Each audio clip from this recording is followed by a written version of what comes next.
حضور اکرم صلی اللہ علیہ وآلہ وسلم کا ارشاد ہے، تمام اعمال کا دار و مدار نیت پر ہے، اور ہر عمل کا نتیجہ ہر انسان کو اس کی نیت کے مطابق ہی ملے گا۔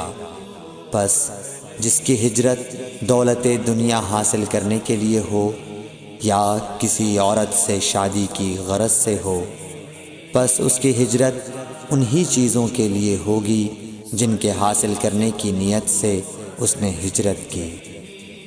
صحیح بخاری حدیث نمبر 1۔